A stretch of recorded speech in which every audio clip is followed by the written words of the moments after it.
Bom dia, a paz do Senhor, meus irmãos. Amém. Pode se assentar, fica à vontade.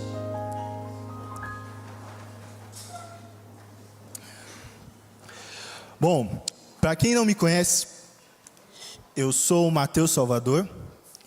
Sou filho dos pastores atuais da igreja, pastor Disseu, a diaconisa Elisângela. Hoje eu moro na cidade de Taubaté, interior de São Paulo, a 1h30 de São Paulo. Já fiz o seminário teológico da igreja lá em Cosmópolis, nos anos de 2023 e 2024. E agora, no ano de 2025, completei o primeiro ano de estágio. Então, hoje, antigamente se usava obreiro, missionário, hoje é seminarista. Então, hoje eu me enquadro no cargo de seminarista por enquanto. Então, seminarista é Mateus, mas pode chamar de Mateus que eu atendo também, tá bom?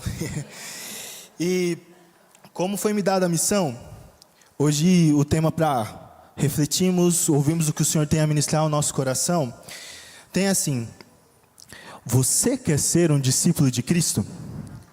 Se trata de uma pergunta, e alguém precisa dar a resposta. E essa resposta não sou eu que dou por você, essa é uma resposta sua. E o texto base para nós explanarmos a palavra de Deus hoje se encontra em Lucas, capítulo 9, os versos 23 ao 25. A versão que eu vou estar lendo aqui é a NAA, Nova Almeida Atualizada. E a palavra do Senhor, dizendo as palavras de Jesus, diz assim: Jesus dizia a todos: se alguém quer vir após mim, negue-se a si mesmo. Dia a dia, tome a sua cruz e siga-me. Pois quem quer salvar a sua vida, a perderá. E quem quer perder a vida por minha causa, esse a salvará. De que adianta uma pessoa ganhar o mundo inteiro, se vier a perder-se ou causar dano a si mesma? E a igreja, nesse mês de fevereiro, está trabalhando por um tema geral da série, como discipulado e crescimento espiritual. Já foi falado aqui na primeira pregação aqui para a família Barreirinha, que ela foi desafiada a ampliar as suas fronteiras, exercendo a sua fé de forma ativa e acolhedora para a expansão do reino de Deus. Então, no primeiro dia dessa pregação, foi falado isso ao coração da igreja. E hoje nós seremos desafiados e confrontados a olhar para dentro de nós, para dentro do nosso coração, para dentro da fonte da vida, como traz em Provérbios, onde flui todas as coisas. E um dia eu e você dissemos sim para Jesus. Não sei qual foi o dia, como foi, se foi em casa, se foi aqui na igreja, se foi no ambiente de trabalho, se foi na escola, se foi na rua, se foi assistindo uma pregação, um vídeo, um louvor, não sei como foi. Mas um dia, no seu coração, você decidiu seguir a Jesus. E a partir desse momento que você decide seguir Jesus, as coisas começam a mudar. Nada mais fica do mesmo jeito. As coisas mudam. E o Espírito Santo, é Ele quem nos convence da justiça, do pecado e do juízo. Ele que nos traz o entendimento de quem é Jesus. Ele que nos confronta e fala: oh, você é um pecador que precisa de Jesus, precisa do sangue de Cristo na sua vida. Ele tem trabalhado no meu e no seu coração, desde o momento que você disse sim para Ele. E Ele vem mudando algumas formas como você fala, como você pensa, como você age, para que a cada dia você se pareça mais com Jesus.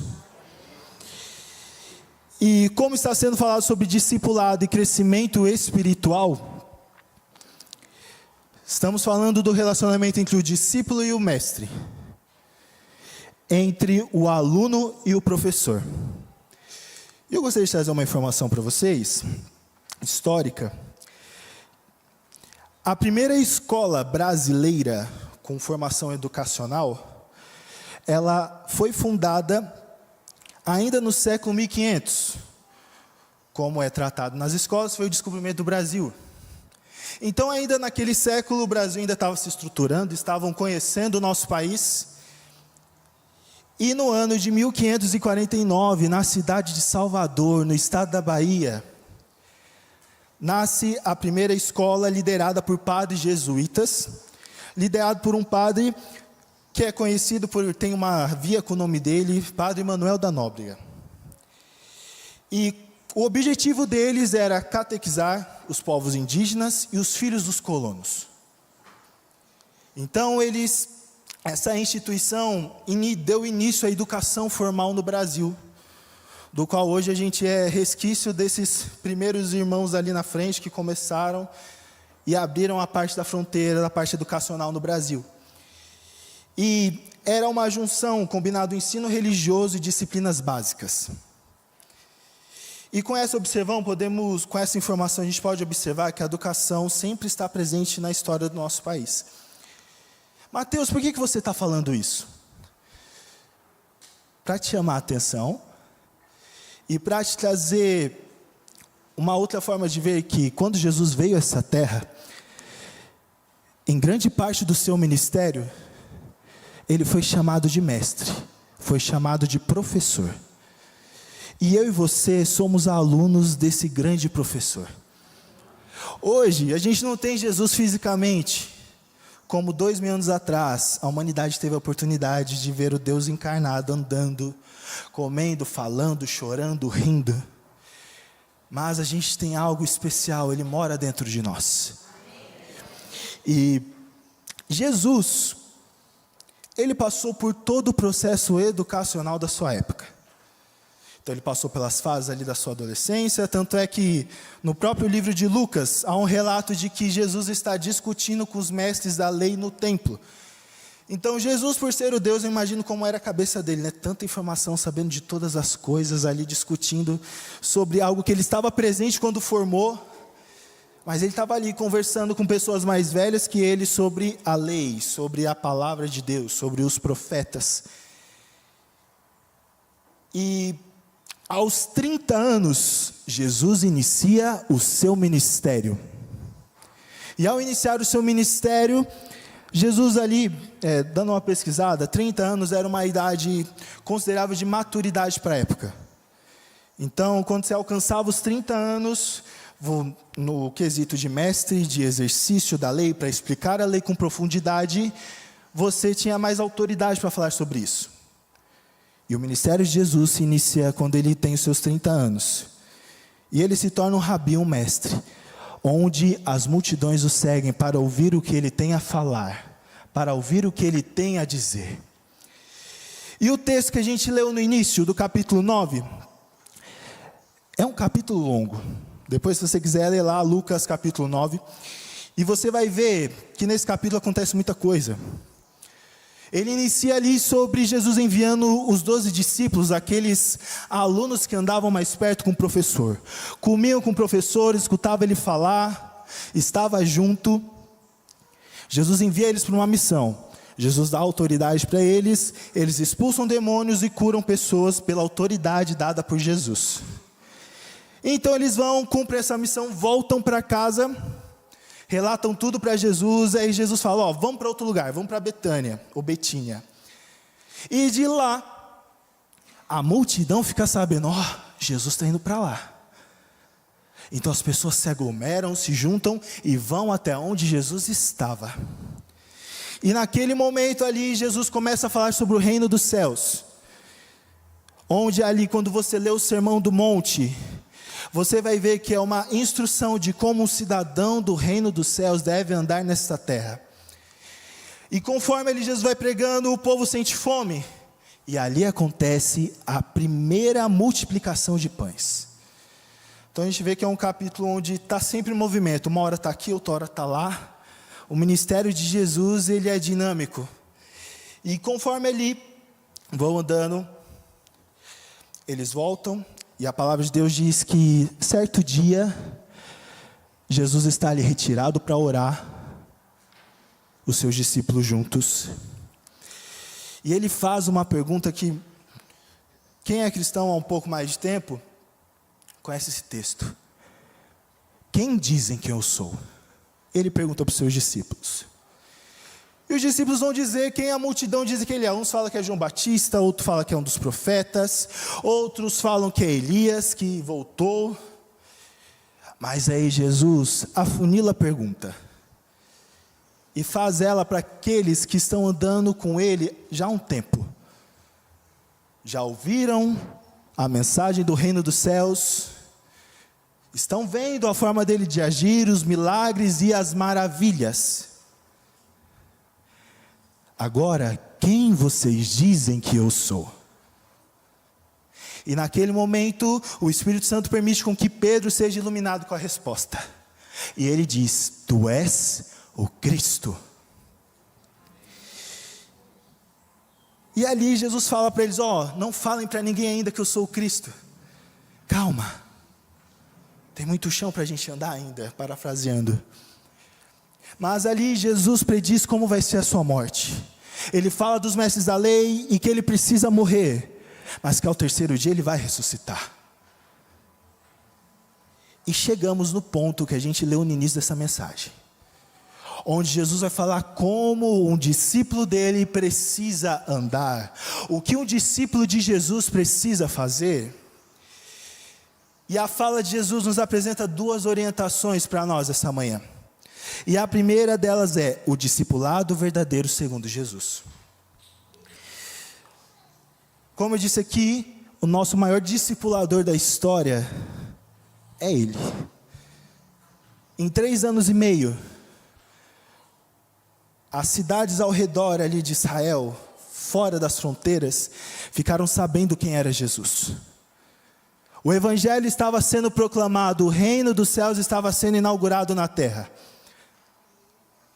E Jesus escolhe 12 pessoas, 12 homens, e usa eles para irem longe, levando a mensagem do evangelho. A partir dessa mensagem, lá na frente a gente vê Paulo, um perseguidor se torna o perseguido, através dessa mensagem que foi incumbida a 12. 12 se multiplicou, e hoje há milhões de cristãos ao redor do mundo.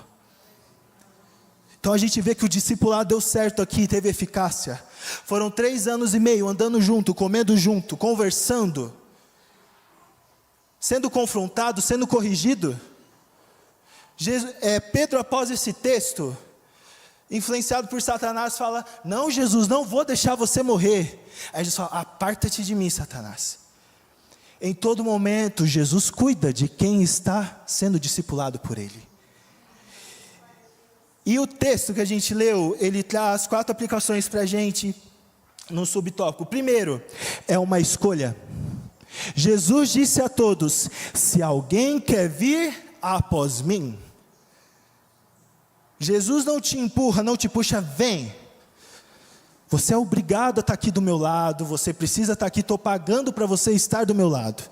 Não, se alguém quer vir após mim.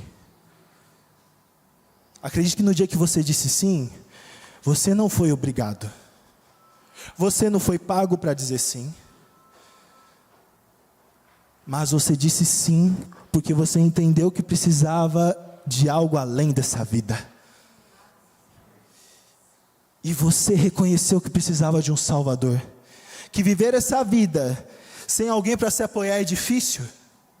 Tem muita gente lá fora sofrendo porque está perdida e não sabe quem colocar a sua esperança. Se coloca a esperança na tecnologia, a tecnologia hoje está crescendo, se expandindo, mas ela já vem trazendo os seus medos do que pode acontecer no futuro. E se nós não temos alguém para nos espelharmos, ver que tudo vai ser resolvido, a gente encontra paz, a gente tem alegria, mas para isso é necessário uma escolha. E esse mesmo texto, ele traz que é um desafio: negue a si mesmo. Ele nos amou primeiro, amém? Ele morreu naquela cruz, veio a esta terra, foi humilhado. Meu irmão, depois você pega para ler a via de cruz.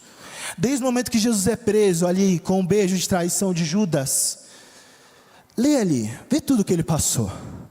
Meu irmão, o Criador do universo, o Criador da nossa vida, o Criador da matéria-prima que nos fez, foi humilhado. Como o profeta disse, ele foi como a ovelha para o matadouro, quietinha. E foi por mim, por você.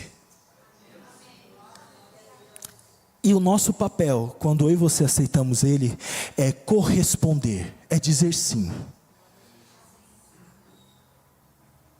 E a gente corresponde quando, dentro de nós, há mais dele do que de nós mesmos. É quando a sua vontade, o seu planejamento, o seu dinheiro, o seu ego, a sua beleza não te importa mais. O que importa é ele. O que importa é viver para ele. O que importa é viver para a glória dele. O que importa é ver se eu estou agradando a ele. Como eu falar, como eu andar, como eu vestir. Com toda a minha vida. É para ele. Nós vivemos para ele, nós somos comprados por ele e para ele. Ele pagou a nossa dívida, um preço impagável, que nem o maior cartão black desse mundo consegue pagar. Somente o sangue de Jesus. O sangue de Jesus nos purifica de todo pecado. E esse mesmo texto diz que é algo contínuo. Dia a dia, tome a sua cruz e siga-me. É uma decisão diária. Você não acorda todo dia e fala: nossa, hoje eu quero ser cristão de verdade.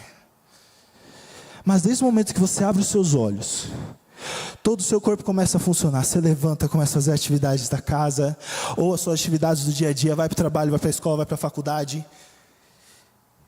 Você escolhe naquele momento se você quer viver para Jesus de verdade ou não. Naquele momento você pode ver: nossa, acordei, bati o dedo na quininha da cama. Fala: nossa Deus, logo de manhã já estou batendo o dedo na quininha aqui. Assim não dá. Meu irmão, isso é tão mínimo do que Cristo fez por nós. E Ele te convida todo dia: você quer ser meu discípulo? Você quer andar comigo? Você quer permitir ser corrigido por mim? É uma escolha diária. A briga entre o espírito e a carne, uma guerra civil acontece dentro de nós todo dia. E a parte que você alimenta mais é a que ganha. E Jesus nos encoraja a sempre alimentar o espírito. O espírito forte vence a carne. E a carne não nos vence. A gente vence ela pelo sangue de Jesus. E por fim, é perder para ganhar. Como diz o texto: pois quem quiser salvar a sua vida, a perderá, e quem perder a vida por minha causa, esse a salvará. Parece meio contraditório, né? Eu preciso perder para ganhar. Geralmente a gente ganha para perder. Mas Jesus fala: se você perder por mim, pela causa do Evangelho, você dizer não para suas vontades, você negar muitas propostas por conta da minha palavra, dos princípios que Ele deixou nela, meu irmão, você está perdendo aqui nessa terra. Mas naquele grande dia, que o céu vai se abrir, Ele vai vir nos buscar, eu e você vamos subir. Eu quero te lembrar dessa promessa que Deus fez, que Jesus fez, que da mesma forma que Ele está subindo para os céus, depois de ressuscitar, Ele voltaria. E naquele grande dia, esse corpo aqui, corruptível, corrompido pelo pecado, vai ser transformado. Meu irmão, no céu não vai ter pecado, não vai ter guerra, não vai ter tentação. Tudo vai acabar. Nós vamos estar com Ele. Mas para isso é preciso perder. Precisamos perder nessa terra. O que será que Deus está ministrando ao seu coração? O que você precisa perder para ganhar? Peça para o Espírito Santo te trazer à tona. Espírito Santo, o que eu preciso perder nesse ano, para que o teu nome seja glorificado através de mim? Um discípulo de verdade sabe que vai perder, mas que no fim de todas as coisas vai ganhar. Amém? E para o último tópico, finalizando esse momento com vocês, como que a gente pratica esse discipulado? A prática do discipulado. Quem decide realmente seguir e obedecer, amar Ele, precisa ser de verdade. Não dá para ser simplesmente uma escolha de uma emoção. O Espírito Santo trabalha com a emoção, mas também trabalha com a consciência. É ambos os lados. Porque se a gente faz coisas só pela emoção, uma hora acaba. E a emoção vai embora e a convicção não fica. Hoje se tornou moda dizer que é cristão. É um público onde você consegue também ganhar seguidores e consegue ganhar dinheiro. Tem muitos cantores seculares que se denominam cristãos, mas quando a gente olha os frutos deles, não são frutos de arrependimento.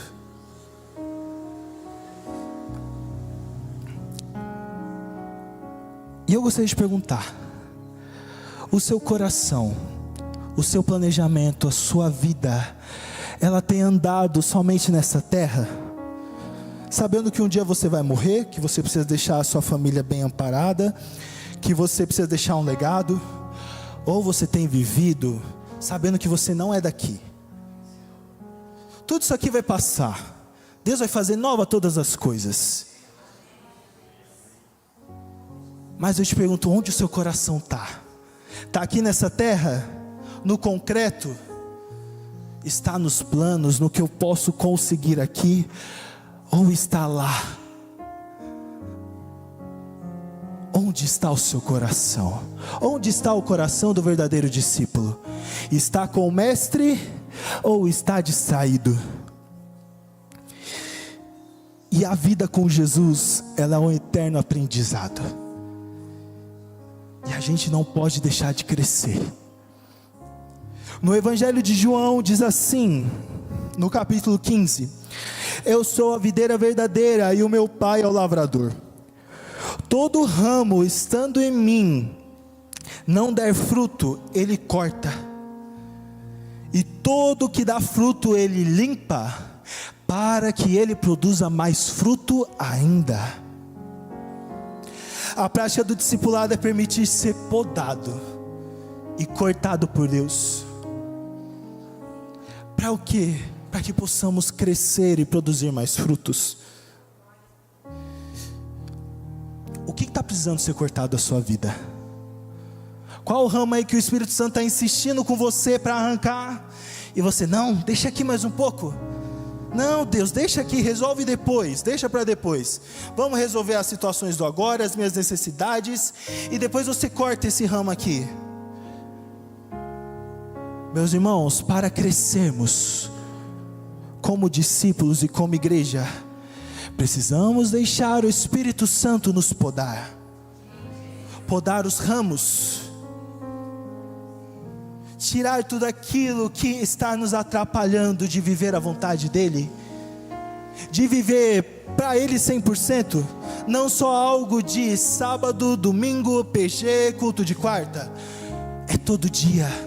É 24 horas. É intenso. Porque Ele deu tudo por você. Maior demonstração de amor não tem nessa terra. Somente dEle. E quem escolhe viver de verdade é você. Você que escolhe ser um discípulo de verdade. O Espírito Santo não toma essa decisão por você. É uma decisão sua. E por favor, não terceirize. Não culpe os outros pela decisão que você tomou. Quem tomou a decisão? Você. E Deus hoje está te chamando. Vamos podar? Vamos cortar? Tirar os ramos que já deram frutos, mas precisam nascer novos. E Ele só vai podar se você permitir. Você que escolhe. No final de tudo, a decisão é sua. Permitir ser podado por Deus. Amém, irmãos? E eu gostaria de convidar você a ficar de pé neste momento.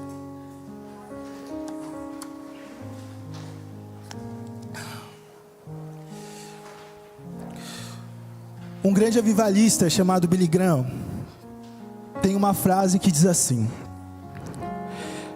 A salvação é de graça, mas o discipulado custa tudo que temos. Da mesma forma como o Espírito Santo nos discipula a ser parecidos com Jesus, Ele nos chama para discipular outras pessoas, para que elas também se pareçam com Jesus. E essa é uma missão nossa, que nós não podemos terceirizar, é nossa. Viver para Jesus tem o preço, existe uma renúncia. Quero te lembrar, o Criador do universo se fez homem, foi comportado num corpo humano, deixou a sua glória, deixou o seu poder, para que eu e você pudéssemos entender o que Ele estava ensinando, para saber que precisávamos dEle. E nós precisamos renunciar, para viver um discipulado de verdade, andar lado a lado com Jesus, e não deixar Ele para fora de casa. Às vezes a gente deixa Jesus para lado de fora, deixa Ele lá na porta, na chuva, no sol, Ele está lá, esperando você abrir a porta. Às vezes deixamos Deus para fora da igreja, onde a casa é dEle, onde tudo é dEle, porque nós queremos do nosso jeito, da nossa forma, e não de como Ele quer.